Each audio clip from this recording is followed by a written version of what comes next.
Hello students, हम पढ़ने वाले हैं क्लास 10th ज्योग्राफी का चैप्टर 1 संसाधन एवं विकास। तो सबसे पहले हम डिस्कस करेंगे संसाधन का क्या अर्थ है। संसाधन क्या है? हमारे पर्यावरण में उपलब्ध प्रत्येक वस्तु, यानी कि वो वस्तु हमारे पर्यावरण में उपलब्ध होनी चाहिए, हमारी आवश्यकताओं को पूरा करने वाली होनी चाहिए और इसके अलावा 3 विशेषताएं उस वस्तु में होनी चाहिए। उसको बनाने के लिए टेक्नोलॉजी प्रौद्योगिकी उपलब्ध हो और आर्थिक रूप से वो वस्तु संभाव्य हो, यानी कि मनुष्य उसे खरीद सके। आम व्यक्ति के खरीद की पहुंच में वो वस्तु होनी चाहिए। अगर कोई वस्तु इतनी महंगी होगी कि लोग उसे यूज़ के लिए खरीद ही नहीं पाएंगे तो वो संसाधन की श्रेणी में नहीं रखी जा सकती। और उस वस्तु के प्रयोग को सांस्कृतिक रूप से मान्यता मिली होनी चाहिए, यानी कि समाज के द्वारा उसके प्रयोग को मान्यता मिली होनी चाहिए। यहाँ हम उदाहरण लेंगे, जैसे पीपल के वृक्ष को हिंदू धर्म में पूजनीय माना जाता है, तो फर्नीचर के लिए या फिर किसी और उद्देश्य के लिए यदि इसका प्रयोग किया जाएगा तो समाज के द्वारा इसका विरोध किया जाएगा। अब हम देखेंगे संसाधनों का वर्गीकरण, किन आधारों पर हम संसाधनों का वर्गीकरण कर सकते हैं। तो 4 आधारों पर हम इस चैप्टर में पढ़ेंगे। संसाधनों का हम वर्गीकरण कर सकते हैं उत्पत्ति के आधार पर, समाप्ति के आधार पर, स्वामित्व के आधार पर, विकास के स्तर के आधार पर। तो इन सब आधारों पर अब हम डिटेल में डिस्कस करेंगे कि किन किन कैटेगरीज में हम संसाधनों को रख सकते हैं। तो उत्पत्ति के आधार पर हम संसाधनों को 2 कैटेगरीज में रख सकते हैं, जैव और अजैव संसाधन। जैव संसाधन वो संसाधन है जो हमें जीव मंडल से प्राप्त होते हैं, जिनमें जीवन है, वो क्या कहलाते हैं? जैव संसाधन। जैसे मनुष्य, प्राणी जात, यानी कि जो लिविंग थिंग्स हैं उन्हें हम कहेंगे जैव संसाधन। जो सांस लेते हैं, भोजन करते हैं, ऐसे संसाधनों को हम कहते हैं जैव संसाधन। और इसके उदाहरण हैं मनुष्य और प्राणी जात। प्राणी जात में हम सभी को रखेंगे, जैसे पेड़ पौधे, सभी प्रकार की वनस्पति, पशु पक्षी, तो इन सब को हम कहेंगे जैव संसाधन। अजैव संसाधन वे सभी संसाधन जो निर्जीव हैं, जो सांस नहीं लेते, वे क्या कहलाते हैं? अजैव संसाधन। फॉर एग्जाम्पल चट्टानें और धातुएं, जैसे लोहा, सोना, चांदी, पत्थर, पहाड़, ये सब क्या कहलाते हैं? अजैव संसाधन। अब हम दूसरा वर्गीकरण पढ़ेंगे, समाप्ति के आधार पर संसाधनों का वर्गीकरण, यानी कि कोई संसाधन कितनी समय अवधि में समाप्त हो रहा है, उसके आधार पर हम संसाधनों को 2 कैटेगरीज में रखते हैं। फर्स्ट कैटेगरी है नवीकरणीय संसाधन या रीन्यूएबल रिसोर्सेज। इसमें हम उन संसाधनों को रखेंगे जिन्हें विभिन्न भौतिक, रासायनिक अथवा यांत्रिक प्रक्रियाओं के द्वारा पुनः उपयोगी बनाया जा सकता है, यानी कि हम इन्हें रिसाइकिल करके यूज़ कर सकते हैं। एक बार यूज़ के बाद ये संसाधन ख़त्म नहीं होते, जैसे वायु, जल इत्यादि, या सौर ऊर्जा भी इसका हम उदाहरण ले सकते हैं। तो इन संसाधनों की ये विशेषता है कि एक बार प्रयोग के द्वारा ये समाप्त नहीं होंगे और इन्हें चेंज करके हम फिर से यूज़ कर सकते हैं। सेकंड है इसमें अनवीकरणीय संसाधन। अनवीकरणीय संसाधन वो है जो एक बार प्रयोग के बाद ख़त्म हो जाते हैं, इसलिए इन्हें एक बार प्रयोग करने के बाद फिर से उपयोग में नहीं लाया जा सकता और इनका निर्माण भी लाखों वर्षों से इनके निर्माण में लाखों वर्ष लग जाएंगे, इसलिए इन्हें अनवीकरणीय संसाधन कहा जाता है।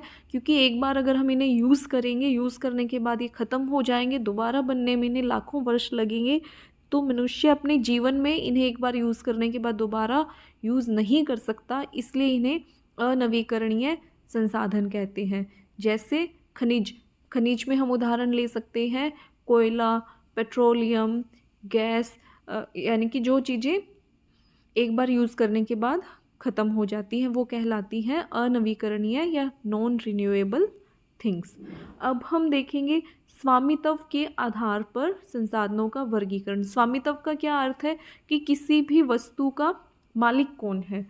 तो प्रकृति में जो भी संसाधन है उनके मालिकाना हक के आधार पर, उनके स्वामित्व के आधार पर हम संसाधनों को बांटेंगे 4 कैटेगरीज में। पहली कैटेगरी है व्यक्तिगत संसाधन। तो व्यक्तिगत संसाधन वो संसाधन है जिनका मालिक या जिनका स्वामी एक व्यक्ति या एक कंपनी होगी। और इसका उदाहरण जैसे हमारा घर है, हमारा खेत, हमारी दुकान, इनका मालिक कौन होगा? एक ही व्यक्ति होगा। और सामुदायिक संसाधन जिनका प्रयोग समुदाय के सभी लोग करते हैं, वे सामुदायिक संसाधन कहलाते हैं। इसके उदाहरण में हम ले सकते हैं जैसे गांव की साझी भूमि, चौपाल जिसे हम बोलते हैं, जहाँ गांव के सब लोग मिलकर के बैठते हैं, या गांव का सामूहिक तालाब, तो इन्हें हम कह सकते हैं सामुदायिक संसाधन। राष्ट्रीय संसाधन, राष्ट्रीय संसाधन वो संसाधन है जो एक देश की ज्योग्राफिकल बाउंड्री के अंदर मौजूद हो, भौगोलिक सीमा के भीतर मौजूद हो। अगर हम भारत के राष्ट्रीय संसाधनों की बात करें तो इंडिया का जो हम पॉलिटिकल मैप देखते हैं, उस बाउंड्री के अंदर जो संसाधन आ रहे हैं उन्हें कहेंगे राष्ट्रीय संसाधन। तो भारत का जो राजनीतिक सीमा है उसके अंदर जो भी लोहा, सोना, चांदी, कोयला, पानी, सौर ऊर्जा, पवन ऊर्जा, जो भी संसाधन उपलब्ध है वो भारत के राष्ट्रीय संसाधन कहलाएंगे। भारत सरकार के द्वारा उनका उपयोग अपनी इच्छा से किया जा सकता है। इसके बाद है अंतर्राष्ट्रीय संसाधन। अंतर्राष्ट्रीय संसाधन वे संसाधन है जो तट रेखा से, समुंदर का जो तट है उससे 200 मील दूरी के बाद, 200 मील की दूरी तक वो उस देश के ही संसाधन कहलाएंगे। जैसे अगर हम भारत का उदाहरण लें तो भारत के दक्षिण में हिंद महासागर है, तो हिंद महासागर में 200 मील की दूरी तक जो संसाधन मिलेंगे उन पर भारत का अधिकार होगा। और इसके बाद जो संसाधन होंगे वो पूरे विश्व के साझे संसाधन होंगे। तो जो खुले महासागरीय संसाधन हैं उन पर किसी एक देश का अधिकार नहीं है और अंतर्राष्ट्रीय संगठनों की निगरानी में ही इनका यूज़ किया जाता है। इन्हें अंतर्राष्ट्रीय संसाधन कहते हैं। ये पूरे विश्व के साझे संसाधन है। जैसे सामुदायिक संसाधन में हमने बात की थी गांव की चौपाल की, तालाब की, वे पूरे गांव के संसाधन है, वैसे ही अंतर्राष्ट्रीय संसाधन पूरे विश्व के संसाधन हैं। अब हम देखेंगे विकास के स्तर के आधार पर संसाधनों का वर्गीकरण। तो यानी विकास के स्तर के आधार का मतलब है कि उस संसाधन का किस लेवल तक विकास हो चुका है। संभावी संसाधन, संभावी संसाधन कौन से होंगे? वे संसाधन जो किसी प्रदेश में विद्यमान है लेकिन उनका अभी यूज़ नहीं किया गया है, संभावना है उनका भविष्य में प्रयोग करने की, उन्हें क्या कहा जाएगा? संभावी संसाधन। फिर विकसित संसाधन, वे संसाधन जिनके उपयोग की गुणवत्ता और मात्रा निर्धारित की जा चुकी है, विकसित संसाधन कहलाते हैं।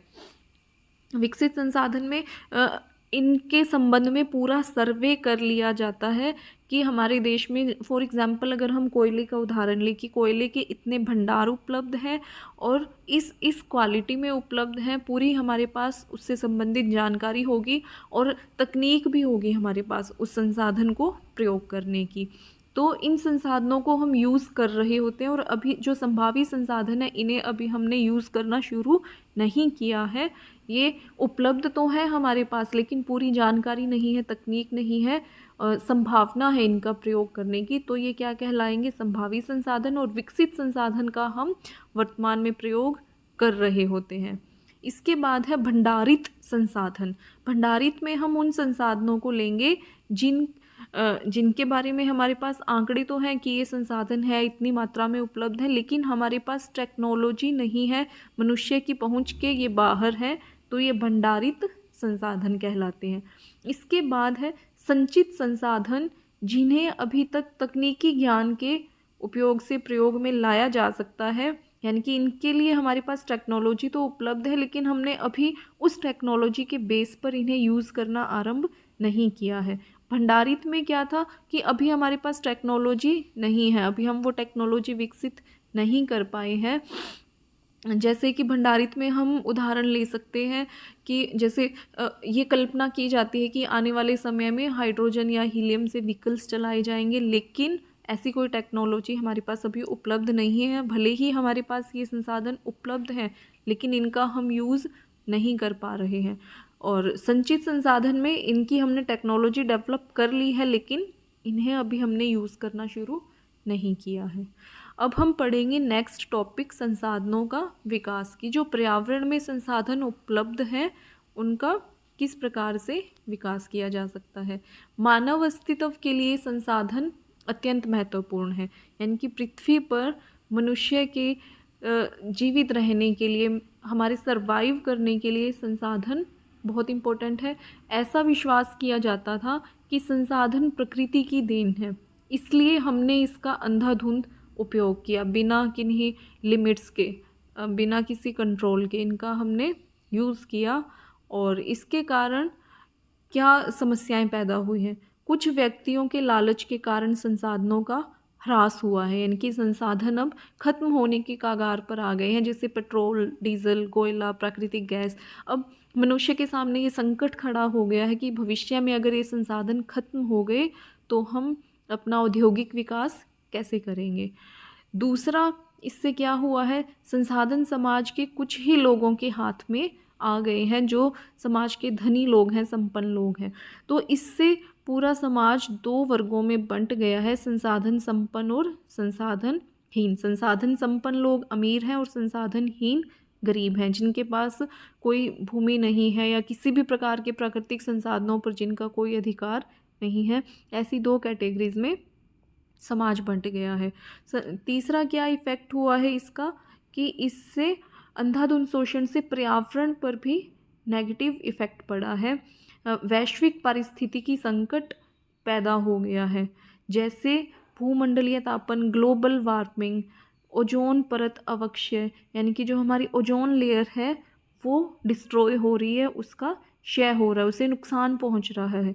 पर्यावरण प्रदूषण, जैसे कि हम देखते हैं दिवाली के आसपास या जब चावल की फसल की कटाई होती है, उसके बाद एयर क्वालिटी इंडेक्स कितना डाउन हो जाता है। धुआं ही धुआं हमारे चारों तरफ छाया रहता है, हमारे लिए सांस लेना भी मुश्किल हो जाता है। और भूमि निम्नीकरण, भूमि में इतने ज़्यादा फर्टिलाइज़र्स, कीटनाशक, उर्वरक डाले जा रहे हैं कि भूमि की मिट्टी की क्वालिटी भी कम हो रही है। तो ये क्या है, संसाधनों के अंधाधुंध प्रयोग के नुकसान। मानव जीवन की गुणवत्ता और वैश्विक शांति के लिए समाज में संसाधनों का न्याय संगत बंटवारा आवश्यक हो गया है। अब हम इसके संबंध में, इन समस्याओं के संबंध में अगर सुझाव देना चाहें तो इन समस्याओं से ही समाधान इसके निकलेंगे कि कुछ व्यक्तियों के लालच से संसाधनों का ह्रास हो रहा है, तो इसे हमें रोकना होगा। कुछ ही लोगों के हाथों में संसाधन आने से रोकना होगा। अंधाधुंध शोषण हमें नहीं करना है, जितना हम नुकसान पहुंचा रहे हैं उतनी ही उसकी तुलना में हमें भरपाई भी करनी चाहिए। तो ये है मानव संसाधन का समुचित ढंग से विकास किस प्रकार से किया जाए। नेक्स्ट है सतत पोषणीय विकास। ये एक नया कंसेप्ट है पर्यावरण संरक्षण के संदर्भ में।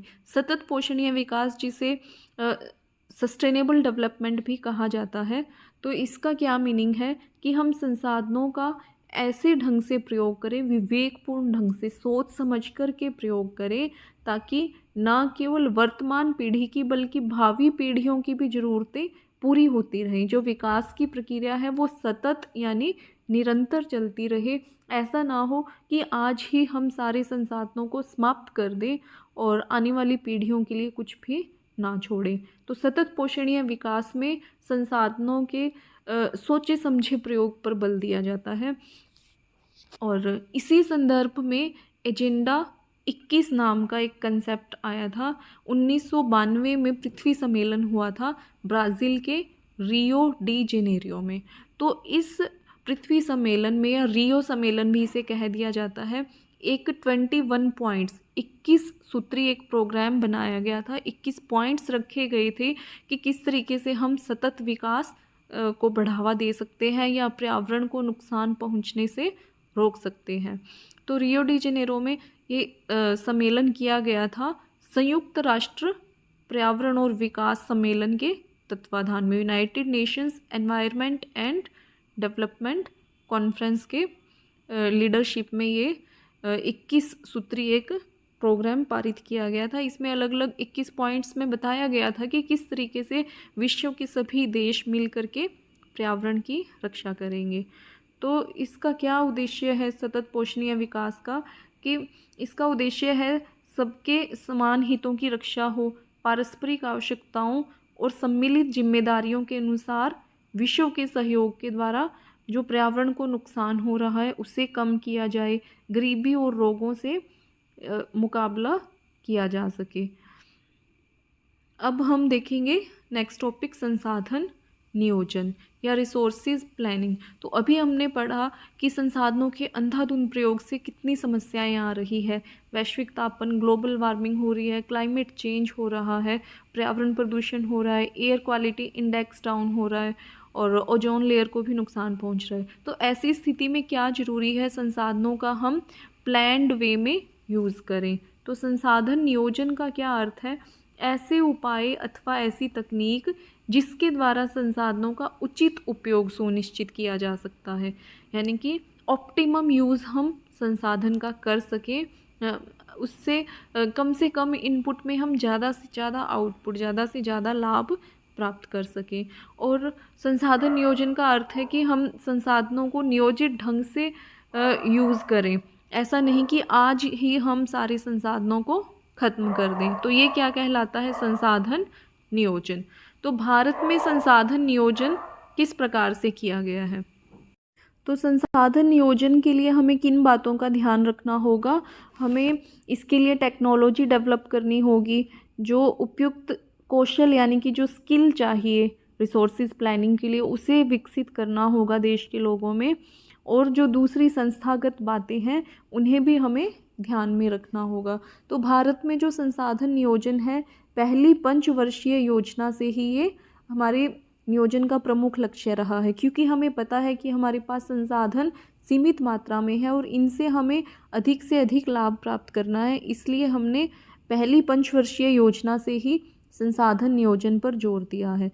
तो भारत में संसाधन नियोजन के मुख्य बिंदु इस प्रकार से हो सकते हैं, पूरे देश के जो अलग अलग राज्य हैं उनमें संसाधनों की पहचान करके उनकी तालिका बनाना कि किस देश में ज़्यादा कोयला पाया जा रहा है, किस देश में लोहा है, कहाँ तांबा है, और उनका रिकॉर्ड रखना, उनकी तालिका बनाना, यानी कि उनको टेबुलर फॉर्म में रखना, उनका रिकॉर्ड रखना, सर्वे करना। और इसके बाद हमने यहाँ संसाधनों की पहचान कर ली कि किस राज्य में या देश के किस क्षेत्र में कौन सा संसाधन कितनी मात्रा में उपलब्ध है। इसके बाद हम जो उस संसाधन के प्रयोग के लिए ज़रूरी स्किल है, कौशल है, उसके द्वारा टेक्नोलॉजी विकसित करके कि अगर हमें कोयला निकालना है, ऐसी टेक्नोलॉजी हम विकसित करें कि कम से कम उसमें नुकसान हो और ज़्यादा से ज़्यादा हम कोयला निकाल सकें। और संस्थागत ढांचे का, यानी कि जो भी इससे जुड़ी हुई सरकारी संस्थाएं हैं, मशीनरी है, या जो प्राइवेट कंपनीज़ के साथ भी जहाँ कॉन्ट्रैक्ट किया जा रहा है, तो ये सब मिलजुल करके यानी कि जो पूरा संस्थागत ढांचा है वो सही ढंग से एक नियोजित योजना तैयार करे। और संसाधन नियोजन और विकास नियोजन के बीच सही तालमेल बैठाना, यानी कि हम रिसोर्सेज प्लानिंग भी इस प्रकार से करें कि हमारा जो विकास है वो भी बाधित ना हो, दोनों जो प्रक्रियाएं हैं वो सही ढंग से चलती रहे। अब हम देखेंगे संसाधन संरक्षण, यानी कि जो संसाधनों की सुरक्षा है, संरक्षण यानी कि सुरक्षा, कंजर्वेशन किस प्रकार से किया जाए, कैसे कर सकते हैं हम क्यों ज़रूरी है ये संसाधनों का उचित प्रबंध, ताकि जल, भूमि, वनस्पति, मिट्टी इनका सही उपयोग करें और इनका इस प्रकार से उपयोग करें कि ये भावी पीढ़ियों के लिए भी संरक्षित रहें। तो आज के लिए इस वीडियो में इतना ही। इस चैप्टर का बाकी का पार्ट हम पढ़ेंगे दूसरी वीडियो में। तो आज के लिए इतना ही, धन्यवाद।